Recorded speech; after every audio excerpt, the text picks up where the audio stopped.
નમસ્કાર, હું છું આપણી સાથે કિશન તિવારી. આપ જોઈ રહ્યા છો ઇન્ડિયા ન્યૂઝ ગુજરાત અને સમાચારોની આપણે શરૂઆત કરીએ તો વલસાડમાં ઇન્ડિયા ન્યૂઝ ગુજરાતના નવા ન્યૂઝ સ્ટુડિયોનું ભવ્ય ઉદ્ઘાટન કરવામાં આવ્યું છે, જ્યાં જણાવી દઈએ કે દક્ષિણ ગુજરાતમાં સમાચાર સેવા વધુ સક્રિય બનશે એવી આશા સાથે આ નવી પહેલ શરૂ કરવામાં આવી છે. ત્યારે ચેનલના મેનેજિંગ હેડ રાકેશ સિંહ અને પ્રમોટર તેજસ મહેતા ખાસ હાજરી માટે આવ્યા હતા અને જણાવી દઈએ કે જ્યારે સ્થાનિક રિજનલ કોર્ડિનેટર તરીકે ઋષિકેશ વર્માની મહત્વની ભૂમિકા નિભાવી હતી અને ત્યારે હવે વલસાડથી પણ લોકોના અવાજને રાજ્ય અને રાષ્ટ્રીય સ્તરે પહોંચાડવાનો પ્રયત્ન ઇન્ડિયા ન્યૂઝ કરશે અને વલસાડ ટૂંક સમયમાં જ ગુજરાતના લોકોની પહેલી પસંદ બની ગયેલા અને તેમની સાથે મજબૂત વિશ્વાસ જોડનાર ઇન્ડિયા ન્યૂઝ ચેનલ હવે વધુ સક્રિય રીતે દક્ષિણ ગુજરાતમાં પ્રવેશ કરી રહી છે. અને ત્યારે તાજેતરમાં વલસાડ ખાતે ઇન્ડિયા ન્યૂઝ ગુજરાતના નવા સ્ટુડિયોનું ભવ્ય ઉદ્ઘાટન કરવામાં આવ્યું હતું. જણાવી દઈએ કે આ ઉદ્ઘાટન પ્રસંગે ચેનલ નેટવર્કના મેનેજિંગ હેડ રાકેશ સિંહ તથા મુખ્ય અતિથિ તરીકે ઉપસ્થિત રહ્યા હતા અને તેમજ ચેનલના પ્રમોટર તેજસ મહેતા અમદાવાદથી ખાસ હાજરી માટે આવ્યા હતા. અને ત્યારે જણાવી દઈએ કે સ્થાનિક સ્તરે મહત્વપૂર્ણ ભૂમિકા નિભાવી રહેલા ઋષિકેશ વર્મા વલસાડના નિવાસી છે અને હાલમાં ઇન્ડિયા ન્યૂઝ ગુજરાતના રિજનલ કોર્ડિનેટર તરીકે કાર્યરત છે. અને આ નવી પહેલ દક્ષિણ ગુજરાતના વર્તમાન અને સ્થાનિક સમાચાર વધુ અસરકારક રીતે લોકો સુધી પહોંચાડશે એવો વિશ્વાસ ચેનલ દ્વારા વ્યક્ત કરવામાં આવ્યો છે. विभाग में कई अधिकारियों से लगातार बातचीत हो रही थी. साउथ गुजरात में जिस तरह से फोकस मिलना चाहिए उसको लेकर हम लोगों ने मंथन किया था. हालांकि मुख्यमंत्री से बातचीत हुई थी, खासतौर पर तेजस भाई जो कि इस पूरे जो संकल्पना है उसको मूर्त रूप देने वाले ही हैं. उन्होंने कहा कि नहीं राकेश जी, आप यहाँ पर स्टूडियो खोलनी चाहिए और साउथ गुजरात की जो तस्वीर है, जिस तरह से आर्थिक राजधानी अगर है गुजरात का, तो ये उभरता हुआ वलसाड़ और बाली, ये जब उनको जो है आपको अच्छे से कवरेज होना चाहिए. और इसीलिए ITV नेटवर्क ने, जो हमारे प्रमोटर हैं राज्यसभा सांसद कार्तिकेय शर्मा जी ने, और जो कि आजकल चैनल को हमारे देख रहे हैं ऐश्वर्या पंडित शर्मा जी, उनका साफ तौर पर निर्देश था कि चैनल को किस तरह से जो आम आदमी की समस्याओं को लेकर बेहतर तरीके से उसको लाया जा सके और उसको आप ग्राउंड जीरो से दे सकें.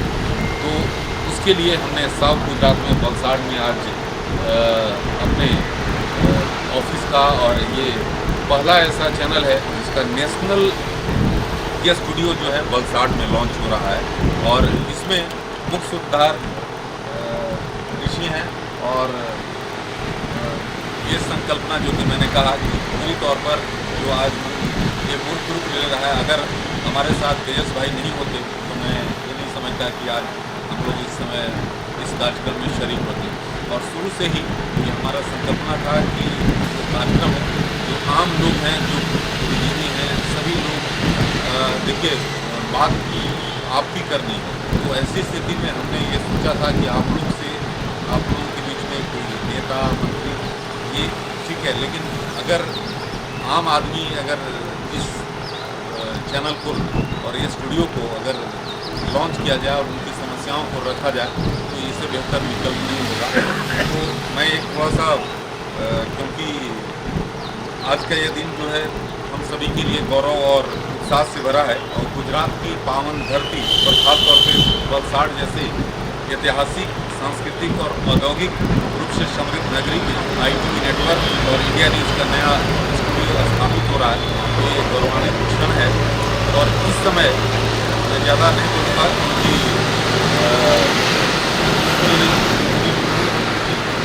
चुके हैं ऋषि भी. तो वलसाड़वासी गुजरात बोल रहा है गुजरात. मैं एक थोड़ा कविता है जो कि मैंने खुद इसको लिखा है. बोल रहा है गुजरात, मैं लहरों का संग हूँ, मैं धूप में तपा निखरा, मैं माटी के वीरों का रंग हूँ, गिर के शेरों की दहाड़ हूँ, गरबा की थाप में माँ का श्रृंगार हूँ, सरदार का संकल्प हूँ, उद्योग संस्कृति और समर्पण, जन जन का सपना, जन जन को अर्पण, वासी की वाणी, वलसाड़ से नई कहानी, मैं भारत का गौरव हूँ, मैं आपका गुजरात हूँ. तो मैं इस चीज़ से यहीं पर समाप्त करता हूँ. और मैं जिस तरह से इस चैनल का जो हमने जिक्र किया कि शारीरिक परिश्रम का ये सीधे तौर पर ये निर्देश है कि आम आदमी की जो समस्या है किस तरह से बखूबी पेश किया जाए, उस पर हमारे रिपोर्टर ध्यान देंगे। और इसी आशा और अभिलाषा के साथ मैं अपनी वाणी को विराम देता हूँ।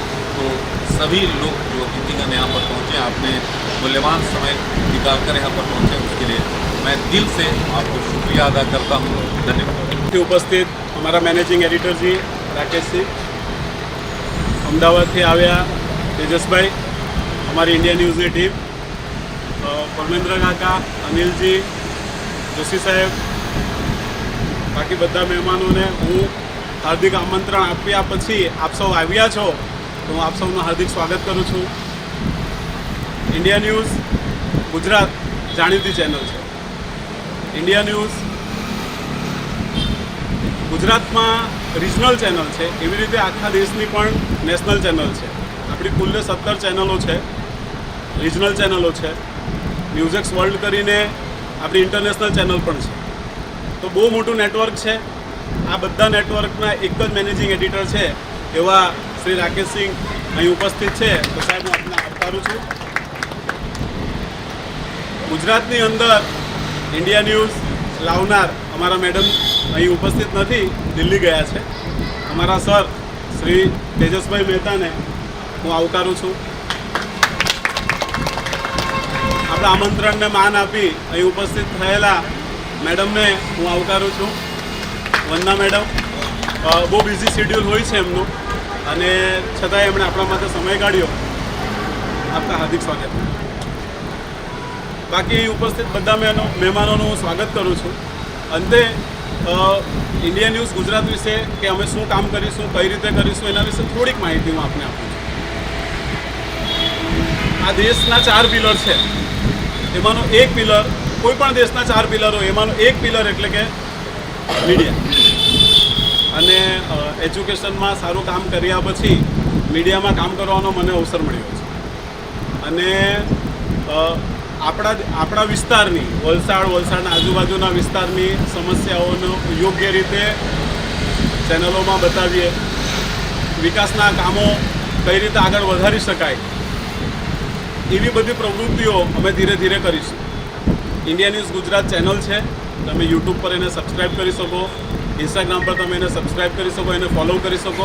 એટલે તમને ધીમે ધીમે અમે શું કરીશું અને કઈ રીતે કરીશું એ બધું તમને ધીરે ધીરે જાણવા મળશે. આપ સૌ અહીં પધાર્યા છો, આપ સૌનું હાર્દિક સ્વાગત કરું છું. અને દિલ્હીથી પધાર્યા અમારા મેનેજિંગ એડિટર શ્રી રાકેશ સિંહને હું વિનંતી કરીશ કે આગળનો પ્રોગ્રામ વધારે. ચાલો ખબરોમાં આગળ વાત કરીએ આપણે તો સુરત શહેરના ઝોન 4ના police deputy commissioner Vijaysinh Gujjar આજે ઇન્ડિયા ન્યૂઝ ગુજરાતના સુરત સ્થિત મુખ્ય કાર્યાલયની મુલાકાતે પધાર્યા હતા. અને આ મુલાકાત દરમિયાન તેમણે આઈટીવી નેટવર્કના હેડ મેનેજિંગ એડિટર રાકેશ સિંહ સાથે સૌજન્ય મુલાકાત કરી હતી. અને જણાવી દઈએ કે મુલાકાત દરમિયાન બંને વચ્ચે માહિતી પ્રદાન અને મીડિયાની સામાજિક જવાબદારી અંગે અર્થસભર ચર્ચા યોજાઈ હતી. અને ત્યારે ડીસીપી વિજયસિંહ ગુર્જરે ઇન્ડિયા ન્યૂઝના કાર્ય અને દિશા દર્શનને પ્રશંસનીય ગણાવતા જણાવ્યું હતું કે પોઝિટિવ અને જવાબદાર પત્રકારિતા સમાજમાં ચેતના જાગૃતિ માટે અગત્યની છે.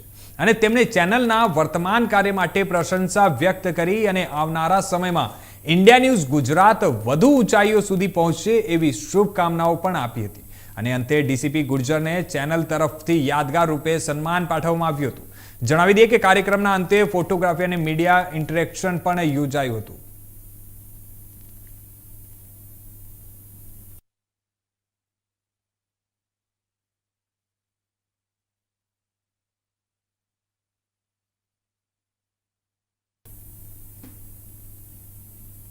ચાલો તો આગળ આપણે વાત કરીએ બનાસકાંઠાની. તો બનાસકાંઠા જિલ્લામાં ખાલી પડેલી ગ્રામ પંચાયતોની ચૂંટણી માટે તંત્ર સજ્જ થયું છે. અને જિલ્લાની કુલ 617 ગ્રામ પંચાયતોમાં આગામી 22 જૂને મતદાન યોજાશે. અને આ ચૂંટણીનું જાહેરનામું 2 જૂને પ્રસિદ્ધ થશે અને 25 જૂને પરિણામો જાહેર કરવામાં આવશે. અને ત્યારે 14 તાલુકાની 385 સામાન્ય અને 232 ગ્રામ પંચાયત પેટા વિસર્જન માટે યોજાશે. અને પાલનપુર 54, વડગામ 45, દાંતા 39 અને અમીરગઢ, કાંકરેજ, ધાનેરા, દાંતીવાડ, થરાદ, વાવ દિયોદર લાખણી અને સુઈગામ ભાભર માટે આ ચૂંટણી યોજાશે. જણાવી દઈએ કે આજથી તાલુકા વિસ્તારોમાં આચારસંહિતા લાગુ છે.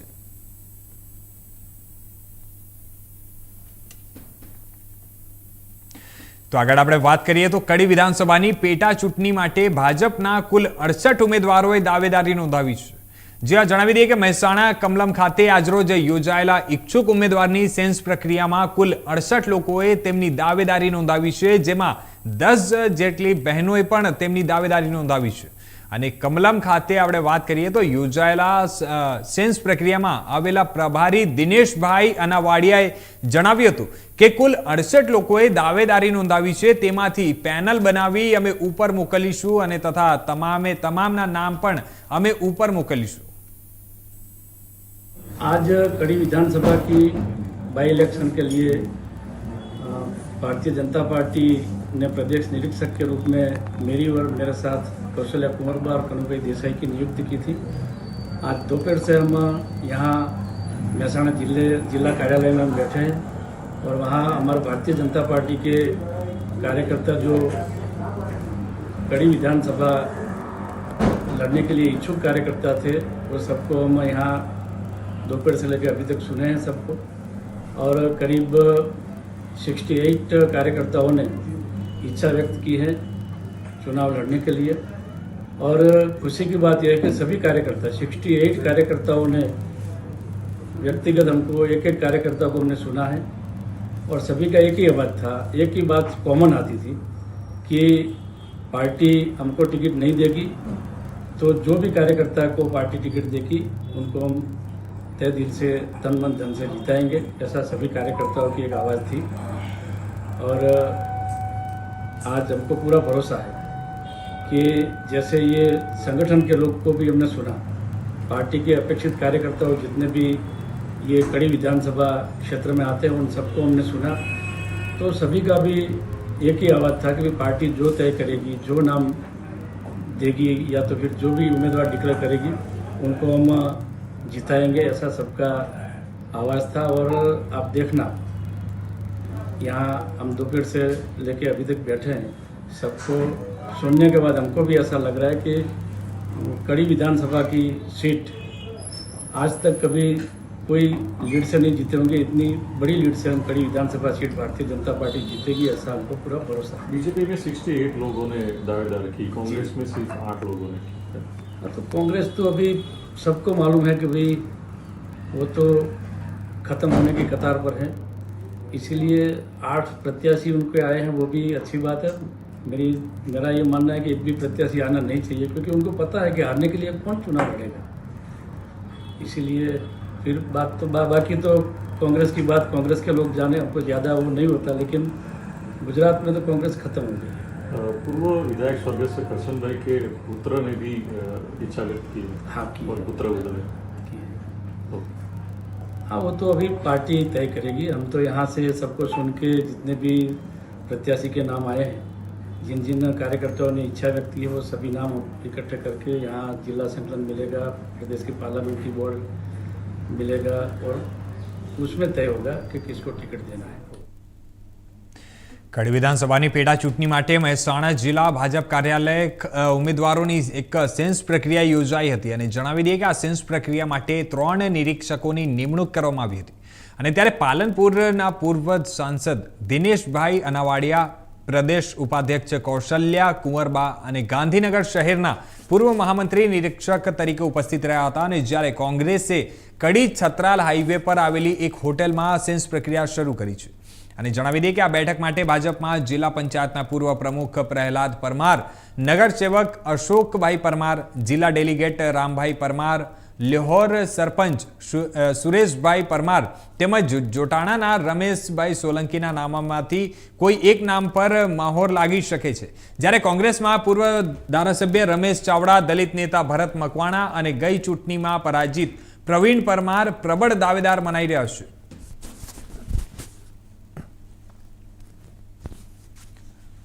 વિધાનસભાની પેટા ચૂંટણી યોજાવાની છે.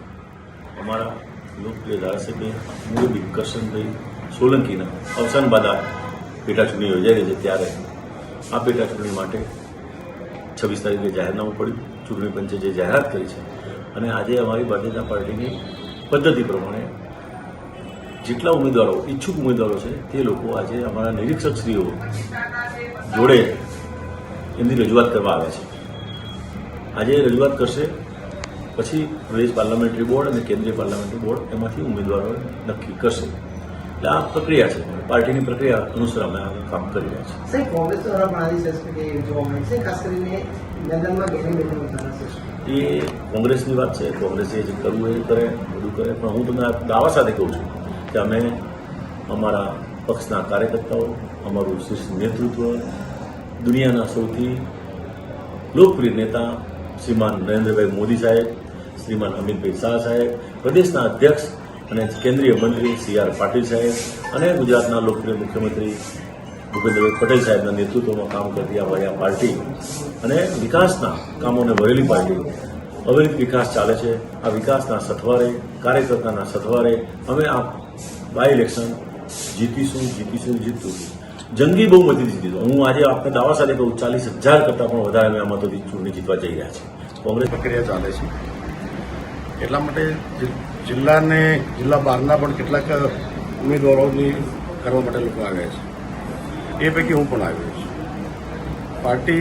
પાર્ટીના સિસ્ટમમાં રહી અને જે કંઈ જવાબદારી આપે અમે સ્વીકારવા તૈયાર છીએ. પાર્ટી ટિકિટ ના આપો તો પાર્ટીના ફોરમની પાર્ટી જે જવાબદારી આપે કામ કરવાનું. આ એક લોકશાહી ઢબે એક પારદર્શક વહીવટ છે અને એ સિસ્ટમમાંથી નીકળીએ છીએ. પાર્ટી પાર્લામેન્ટરી બોર્ડ જે કંઈ નિર્ણય કરે અમે સ્વીકારીને ચાલવાના છે. કેવા એજન્ડા હેઠળ ચૂંટણી યોજાવાની? આગળ આપણે વાત કરીએ તો કેન્દ્ર સરકારે વડોદરા ભાજપના કદાવર નેતા અમિત જેઠવાણી મહિલા સશક્તિકરણ અને બેટી બચાવો બેટી પઢાઓ અભિયાનમાં રાષ્ટ્રીય પ્રભારી તેમજ ગુજરાત પ્રદેશ પ્રમુખ તરીકે નિમણૂક કરી છે. અને અમિતભાઈ જેઠવા ભાજપ પાર્ટી સાથે સક્રિય કાર્યકર્તા તરીકે તેમજ જનસંઘ વખતથી તેમનો પરિવાર ભાજપ સાથે જોડાઈને ભૂમિકા ભજવી અને દેશ હિત માટે જોડાયેલો છે. ત્યારે આપણે વાત કરીએ તો મહિલા સશક્તિકરણ અભિયાન અને બેટી બચાવો બેટી પઢાઓ જે વડાપ્રધાન નરેન્દ્રભાઈ મોદીનો ડ્રીમ પ્રોજેક્ટ છે અને જેમાં મહિલા પોતાના પગ પર ઊભી થાય અને તેમને રોજગારીની તકો પ્રાપ્ત થાય, ઉપરાંત મહિલાઓનું શોષણ થતું બંધ થાય તેવા પ્રયત્નો ચાલુ છે. અને જે સપનું સાકાર કરવા માટે અમિત જેઠવા પર વિશ્વાસ રાખીને મહિલા સશક્તિકરણ અભિયાન અને બેટી બચાવો બેટી ભણાવો અભિયાનના રાષ્ટ્રીય પ્રભાવી તેમજ ગુજરાત પ્રદેશ પ્રમુખ તરીકે જવાબદારી આપી છે અને એ જવાબદારી પાર પાડીશ તેવું તેમણે જણાવ્યું હતું.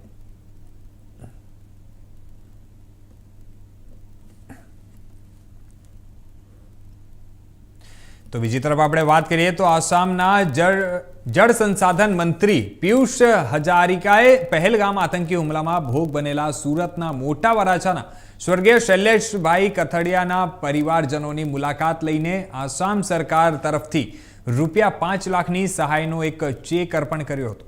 અને જણાવી દઈએ કે આસામના જળ સંસાધન મંત્રી પિયુષ હજારિકાએ જણાવ્યું હતું કે જમ્મુ કાશ્મીરના પહેલગામ આતંકી હુમલામાં 26 જે નિર્દોષ લોકોના અવસાનથી સમગ્ર દેશ ગમગીની છે અને ત્યારે ભોગ બનેલા દરેક પરિવારના પડખે ઊભા રહેવા અને તેમને આર્થિક સહાય પહોંચાડવા માટે આસામ સરકારે સંવેદનશીલતા સાથે પહેલ કરી છે. ત્યારે આતંકી હુમલાનો ભોગ બનનાર પ્રત્યેક મૃતકના પરિવારની વ્યક્તિગત મુલાકાત લઈ અને ₹5 લાખની સહાય અર્પણ કરવામાં આવી રહી છે. અને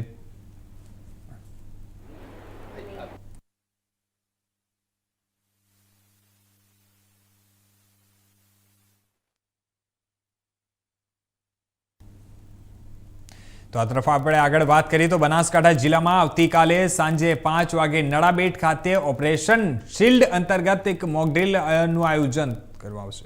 જણાવી દઈએ કે વાવ સુઈગામ વિસ્તારના તમામ ગામડાઓમાં સાંજે 7:45 થી 8:15 સુધી સાયરન વગાડીને બ્લેકઆઉટ કરાશે અને સરહદી વિસ્તારના તમામ લોકોને મોકડ્રીલમાં સહયોગ આપવા માટે જણાવ્યું છે.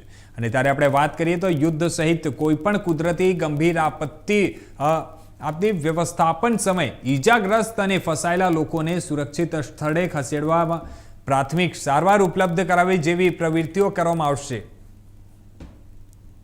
આવતીકાલે 29મી મેના રોજ ભારત સરકારના ગૃહ મંત્રાલયની સૂચના મુજબ ઓપરેશન શિલ્ડ અંતર્ગત એક મોક ડ્રીલનું આયોજન બનાસકાંઠા જિલ્લાના નડાબેટ ખાતે રાખવામાં આવેલું છે. આ મોક ડ્રીલ સાંજે 5 વાગ્યેથી શરૂઆત થશે. આ ઉપરાંત મોક ડ્રીલના ભાગરૂપે બનાસકાંઠા જિલ્લાના સુઈગામ અને વાવ તાલુકાના તમામ ગામોમાં સાંજે 7:45થી 8:15 વાગ્યા સુધી બ્લેકઆઉટ પણ કરવામાં આવશે. તમામ જે આંતરરાષ્ટ્રીય સરહદ પાસેના ગામો છે એ ગામના નાગરિકોને આ અંગેની જાણકારી અહીંથી આપવામાં આવે છે. આ માટે ગભરાવાની કોઈ જરૂર નથી. આ ફક્ત એક પ્રકારની મોક ડ્રીલ છે અને સરકારશ્રીની જે સૂચના છે એ મુજબ આવતીકાલે સાંજે 5 વાગે આ મોક ડ્રીલ યોજવામાં આવશે તથા 7:45થી 8:15 વાગ્યા સુધી જે સુઈગામ અને વાવ તાલુકાના ગામો છે એમાં સાયરન વગાડી અને સંપૂર્ણ બ્લેકઆઉટ કર. તો આ તરફ વાત કરીએ આપણે રાજકોટની, તો ઓપરેશન સિંદૂરની ભવ્ય સફળતા બાદ સતર્કતાના ભાગરૂપે ભારત સરકારના અને ગુજરાત રાજ્યના મુખ્યમંત્રી ભૂપેન્દ્રભાઈ પટેલના માર્ગદર્શન હેઠળ નાગરિક સંરક્ષણ કવાયત હાથ ધરવામાં આવી છે.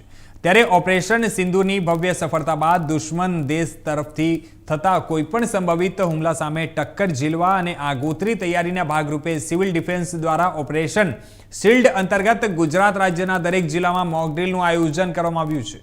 અને આ તકે રાજકોટ જિલ્લા કલેક્ટર પ્રભાવ જોશી દ્વારા પત્રકાર પરિષદ યોજી અને જણાવ્યું હતું કે આવતીકાલે રાજકોટના માધાપર ગામે એક મોક ડ્રીલનું આયોજન કરવામાં આવ્યું છે અને જેમાં માધવપુર ગામે સાંજના 8:30 થી 8:45 સુધી બ્લેકઆઉટ રાખવાની તંત્ર દ્વારા અપીલ કરવામાં આવી છે.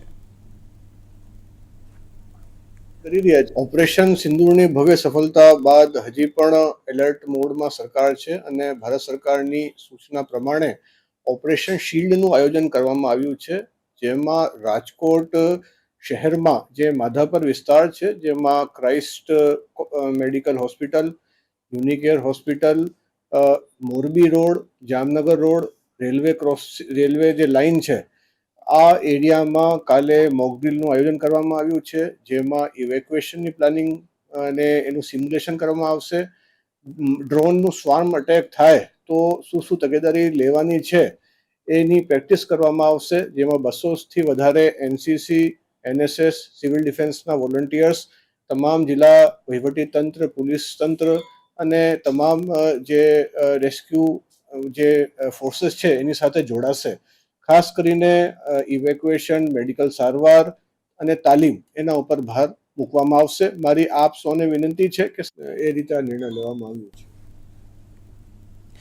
તો આગળ આપણે વાત કરીએ તો તાલોદ તાલુકાના હરસોલ સ્ટેટ હાઈવે પર 2 જૂથો વચ્ચે ગઈકાલે સાંજે મારામારી થવા પામી હતી અને જેમાં મારામારી દરમિયાન પોલીસ કોન્સ્ટેબલ વચ્ચે પડતા પોલીસ કોન્સ્ટેબલ પર હુમલો કરવામાં આવ્યો હતો અને જેને લઈને પોલીસે અલગ અલગ 3 ફરિયાદો નોંધી હતી અને તાલોદ પોલીસ દ્વારા પોલીસ કર્મીને મારવા સહિત બંને જૂથો સામે સામે પોલીસ ફરિયાદ નોંધાઈ હતી અને ત્યારે સામે મારામારી અને પોલીસની કાર્યવાહીમાં રૂકાવટ અંગેની અલગ અલગ 3 પોલીસ ફરિયાદો દાખલ કરવામાં આવી છે અને જોકે પોલીસે આરોપીઓ સુધી પહોંચવા માટે અલગ અલગ ટીમો બનાવી અને કાર્યવાહી હાથ ધરવામાં આવી છે.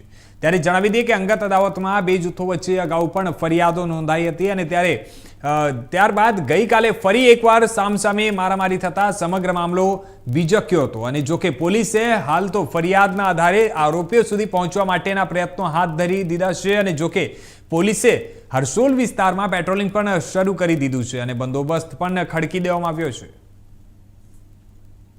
સાબરકાંઠાના તલોદ પોલીસ સ્ટેશન વિસ્તારમાં હરસોલ ગામ પાસે જ્યાં હરસોલ આઉટપોસ્ટ આવેલ છે ત્યાં જેઠાજીના મુવાડા અને વસ્તાજીના મુવાડા ગામના રહીશો વચ્ચે મારામારીનો બનાવ બનેલો.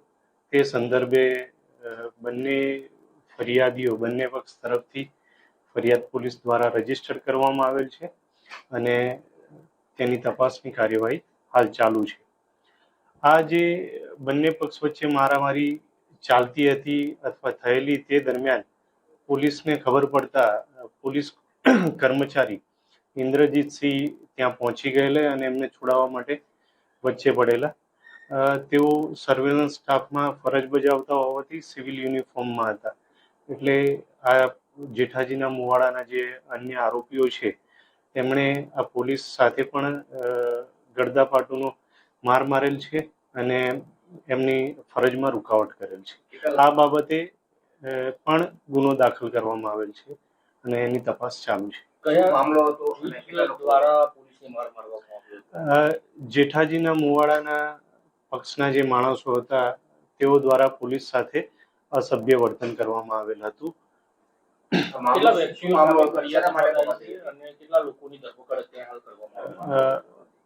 બંને જે વસ્તાજીના મુવાડાના ફરિયાદીએ ફરિયાદ આપેલ છે તેમાં કુલ 3 નામજોગ તથા અન્ય 8 માણસો